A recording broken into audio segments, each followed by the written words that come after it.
हमारे YouTube channel गणित expert में। तो आज फिर से हम परसेंटेज या प्रतिशत के ऊपर से कुछ सवाल लगाएंगे जो कि एग्जाम्स में बहुत ज़्यादा आते हैं इस तरह के सवाल। तो अगर आपने हमारे पिछले वीडियोज नहीं देखे परसेंटेज के ऊपर तो प्लीज़ आप उन्हें देख लें ताकि ये वीडियो आपको आसानी से समझ में आ जाए। तो देखिए, ये पहला क्वेश्चन है हमारा। पहले किसी संख्या को 10% कम कर दिया जाता है, इसके बाद इसमें 10% वृद्धि कर दी गई। इस प्रकार प्राप्त संख्या का संख्या प्रारंभिक संख्या से 50 कम है, तो प्रारंभिक संख्या क्या है? तो मान लेते हैं, माना प्रारंभिक संख्या x है। ठीक है दोस्तों, तो इस संख्या को 10% कम कर दिया जाता है, तो इसका 10% क्या होगा? x का 10%, x गुणे 10/100, तो ये क्या हो जाएगा? x बटा 10, या इसको लिख सकते हैं 0.1x। ठीक है दोस्तों, तो ये हो गया x का 10%, इतना कम कर दिया जाता है। तो अब जो पहले संख्या क्या थी हमारी x, तो उसमें इतना कम कर दिया तो ये बचेगा 0.1x, माइनस कर दिया तो ये होगा 0.9x। तो 10% कम करने के बाद जो हमारी संख्या आई वो आई 0.9x। इसके बाद इसमें 10% की वृद्धि कर दी गई, तो अब 0.9x का 10% क्या होगा? 0.9x गुणे 10/100, तो ये आ जाएगा 0.09x। तो दोस्तों अब 10% वृद्धि किया तो टोटल क्या हो गया? 0.9x पहले था प्लस 0.09x, ये क्या हो जाएगा? 0.99x। अब देखिए दोस्तों, अब लिखा है कि यदि इस प्रकार प्राप्त संख्या, ये जो संख्या प्राप्त हुई है प्रारंभिक संख्या से 50 कम है, तो प्रारंभिक संख्या क्या है? x। अब ये कितना है? -0.99x, ये 50 कम आता है, ये 50 के बराबर आता है। तो x का मान ज्ञात करना है प्रारंभिक संख्या, तो ये क्या होगा? ये 0.01x हो जाएगा। 1 में से 0.99 गया है तो 0.01 बराबर 50। तो x क्या हो जाएगा? 50/0.01, तो ये हो जाएगा 50 पे ये 2 दशमलव के आगे 2 है अंक, तो ये 2 जीरो बढ़ जाएंगे, तो ये 5000 हो जाएगी हमारी संख्या। ठीक है दोस्तों, तो ये है आपका उत्तर। आपको समझ में आ गया होगा ये क्वेश्चन। अगर नहीं आया तो कमेंट में प्लीज़ बताएं कहाँ पे नहीं समझ में आया, ताकि मैं आपको फिर समझा सकूं। तो दोस्तों हमारा अगला क्वेश्चन कुछ इस प्रकार से है कि गेहूं के मूल्य में 20% की कमी होने के कारण एक व्यक्ति 600 में पहले से 10 kg गेहूं अधिक खरीद सकता है, तो भाव में कमी होने के बाद गेहूं का भाव क्या है? ठीक है दोस्तों, तो इसको हल करते हैं। देखिए, मैं शुरू से ही बोल रहा हूँ दोस्तों, हमें कोई फार्मूला नहीं याद कर रहे हैं, हमें अपना जो बेसिक अंडरस्टैंडिंग है, जो समझदारी है, उससे ही हमें सारे क्वेश्चन सॉल्व करने हैं। आप देखिए हमें क्या बोल रहा है ये, गेहूं के मूल्य में 20% की कमी। तो माना पहले गेहूं का मूल्य x रुपए पर केजी है या पर किलोग्राम है। ठीक है दोस्तों, तो पहले x रुपये प्रति केजी था, तो 20% की कमी हो गई इसमें। ठीक है दोस्तों, तो x का 20% क्या हो जाएगा? x गुणे 20/100, तो ये हो जाएगा दोस्तों 0.2x। तो इतने की कमी हो गई उसके दाम में। ठीक है, तो कमी के बाद दाम कितना हो गया? नया दाम जो होगा, नया भाव जो बोल सकते हैं उसको, ये हो जाएगा x माइनस 0.2x, ये हो जाएगा 0.8x। ये नया दाम हो गया 0.8x दोस्तों। तो अब देखिए, अब ये 10 kg ज़्यादा गेहूँ खरीद ले रहा है पहले से, तो पहले कितना गेहूँ खरीद सकता था? 600 रुपये में, तो इसके पास 600 रुपये है। आप मान लीजिए 600 रुपये लेके गए और किसी चीज़ का दाम जो है 20 रुपये केजी है, तो आप कितने केजी खरीदोगे? तो आप 600 में 20 से डिवाइड करोगे, मतलब 30 केजी खरीद सकते हो आप कोई सामान। तो उसी तरह से इसका दाम x रुपये पर केजी है, तो 600 में कितना खरीदेगा? 600/x। ठीक है, पहले इतना खरीदता था, लेकिन अब गेहूं में कमी आ गया तो अब 10 किलो और खरीद ले रहा है। और ये नया भाव क्या है? देख लीजिए, 600/0.8x। अब आप बोलोगे ये कैसे लिखा मैंने? तो देखो, पहले जो है, जो x का रेट था उस हिसाब से 600/x खरीद रहा था। जैसे आपके पास 600 रुपये है और आप 100 रुपये केजी के हिसाब से कोई सामान खरीदने गए, तो 600/100 कर देंगे तो 6 केजी आप खरीद पाएंगे। उसी तरह x रुपये पर केजी के हिसाब से 600/x, इतना गेहूँ वो पहले खरीद रहा था। ठीक है, अब नया भाव क्या हो गया? 0.8x रुपये पर केजी। तो अब क्या खरीदेगा? 600/0.8x, इतना केजी खरीद ले रहा है। और प्लस इतना ज़्यादा खरीद रहा है 10 kg पहले से, तो पहले से 10 kg जोड़ दिया हमने, ये दोनों बराबर हो गए। ठीक है दोस्तों, समझने की कोशिश करिए कि अगर 600 रुपये में पहले x kg खरीदता था तो अब 10 kg ज़्यादा खरीद रहा है। 600 रुपये में जितना खरीदता था 600/x प्लस 10 kg, और ये नया रेट है, ये पुराना रेट है। ठीक है दोस्तों, तो आप इसको सॉल्व करिए कि 600/x प्लस 10 बराबर 600 में 0.8 से भागा देंगे तो क्या आएगा 750/x। ठीक है दोस्तों, तो ये x को इधर लाएंगे, 750 माइनस 600/x बराबर 10, तो ये हो जाएगा 150/x बराबर 10। तो x बराबर क्या हो जाएगा 150/10, तो हो जाएगा 15 रुपये पर किलोग्राम। तो ये आया दोस्तों इनिशियल, मतलब जो शुरुआत का दाम था वो आया हमारा x। पहले जो गेहूं का मूल्य था वो 1 रुपये प्रति kg था, तो पहले का मूल्य आ गया। लेकिन हमसे क्या पूछ रहा है, भाव में कमी होने के बाद गेहूं का भाव कितना है। तो भाव में कमी होने के बाद नया भाव जो था वो क्या था 0.8x, तो हम इसमें 0.8 इंटू 15 कर देंगे, नया जो x निकालना है। तो 15 वाट है 120.0, तो ये 12 रुपये पर किलोग्राम ये हो जाएगा नया भाव। आशा करता हूँ दोस्तों आपको समझ में आया होगा। अगर नहीं समझ में आया तो प्लीज़ कमेंट में बताइए कहाँ पे आपको दिक्कत आ रही है।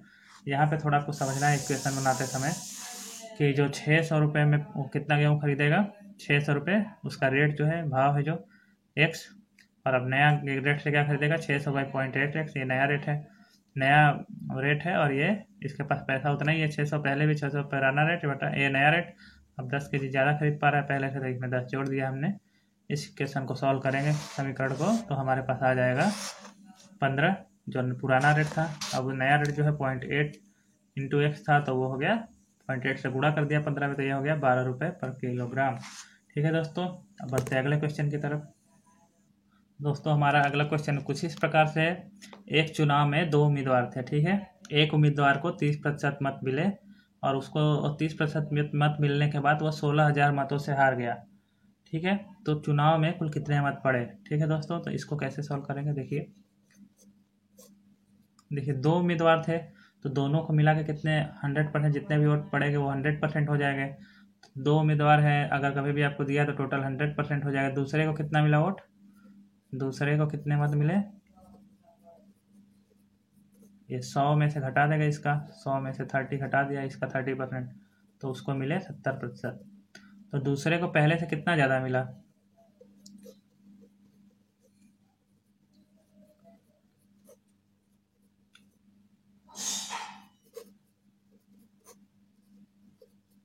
तो इसको देखिए 70% मिला, उसको मिला 30%, तो कितना ज़्यादा हो गया 40%।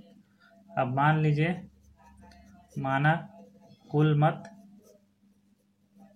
x थे, तो 40% टोटल इसको ज़्यादा मिला, तो x का 40% कितना होगा, x गुणे 40/100, तो ये हो जाएगा 0.4x।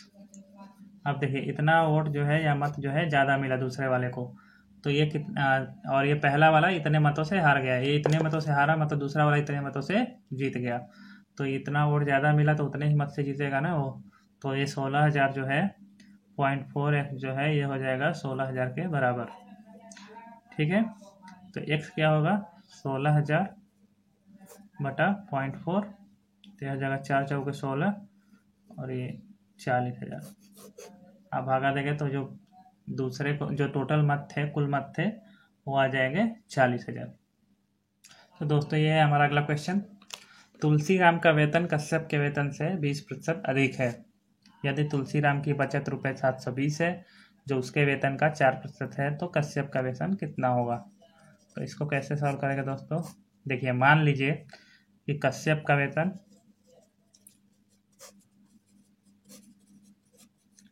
x रुपये है।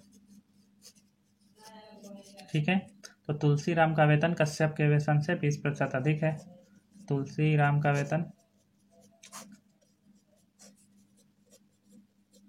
कितना हो जाएगा x, मतलब इसका कश्यप का वेतन प्लस इसका 20%, तो x इंटू 20/100, तो ये हो जाएगा x प्लस 0.2x, तो ये हो जाएगा 1.2x। तुलसीराम का जो वेतन है 1.2x है।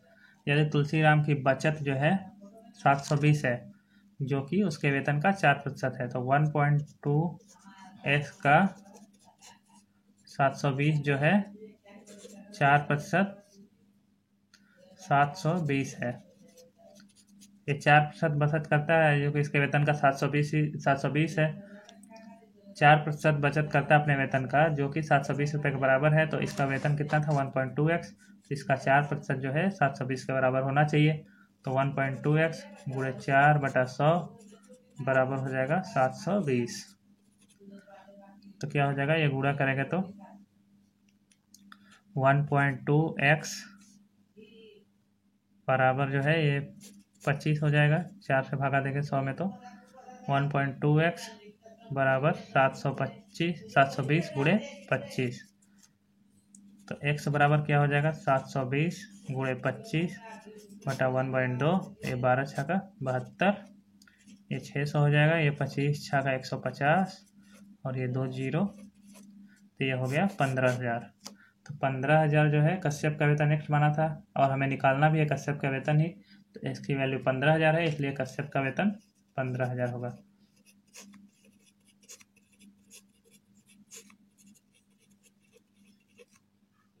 यही हमारा उत्तर हो गया। ठीक है दोस्तों, देखिए तो ये कितनी इजी तरीके से हम लगा सकते हैं इन सब सवालों को। बस आपको समझना है, कोई फार्मूला नहीं याद रखना है, बस आपको समझना है ये क्वेश्चन में क्या बोल रहा है और उससे हमें कैसे सॉल्व करना है। तो देखिए दोस्तों, हमारा अगला क्वेश्चन है कि यदि एक व्यक्ति की मासिक आय रुपये 13,500 थी तथा उसका मासिक व्यय जो है, खर्चा जो है, या आमदनी हो गया या खर्चा हो गया, खर्चा जो था 9,000 रुपये था, अगले वर्ष उसकी मासिक आय में 14% वृद्धि हुई, मतलब बढ़ गया, तथा खर्चे में 7% वृद्धि हुई। खर्चा भी बढ़ गया और आमदनी भी बढ़ गया, तो उसके बचत में कितने प्रतिशत वृद्धि हुई। तो देख लीजिए, शुरू में क्या था, आय जो था शुरू में वो था 13,500 और माइनस व्यय कर देंगे, तो ये हो जाएगा बचत 9,000। तो जो शुरुआत में उसका बचत था वो कितना था, 13,500 में से 9,000 गया, 4,500।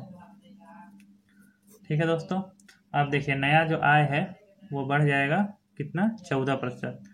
13,500 प्लस इसका 14% बढ़ गया, गुणे 14/100, ये 2 जीरो कट गया, ये हो गया 13,500 प्लस 135 में 14 का गुणा करेंगे, ये हो जाएगा 1,890। तो दोनों को जोड़ देंगे, 0 9 में 0 जोड़ा 9, 8 5, 13 का 3 हाथ में लगा 1, 3 1 4 1 5, ये हो गया 15,390 रुपये। ये हो गया नया आमदनी। अब नया खर्च क्या है,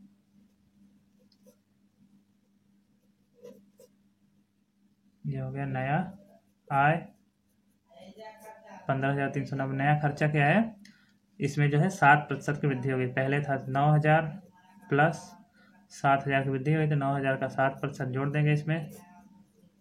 ठीक है, तो 9 7 63, 9,000 प्लस 9 7 63, 630 रुपये, तो ये हो गया 9,630 रुपये।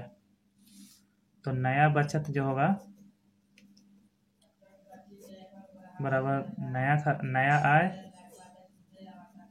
माइनस नया व्यय, तो ये हो जाएगा 15,390 माइनस 9,630। तो ये घटाएंगे तो क्या बचेगा हमारे पास,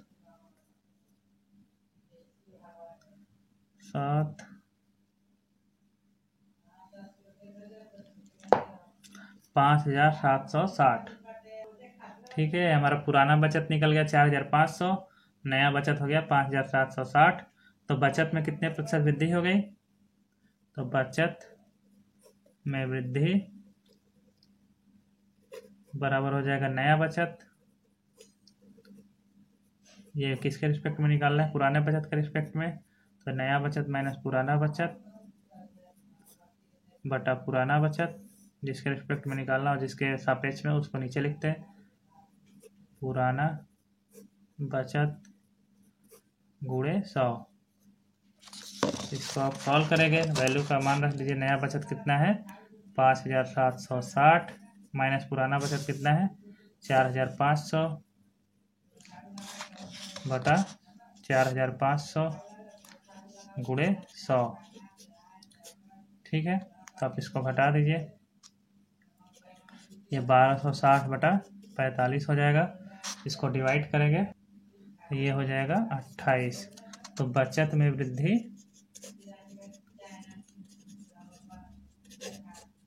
28%। तो पहले जो बचत था उसमें 28% की वृद्धि हो गई। ये हमारा उत्तर। आशा करता हूँ दोस्तों कि आपको इस वीडियो में जो भी पढ़ाया गया वो समझ में आया होगा। अगर आपको थोड़ा सा भी समझ में आया हो तो प्लीज़ हमारे वीडियो को लाइक करिए और हमारे चैनल को सब्सक्राइब करिए और बने रहिए हमारे साथ आगे, ताकि हम आपको और भी सारे नए नए चैप्टर पढ़ा सकें और आप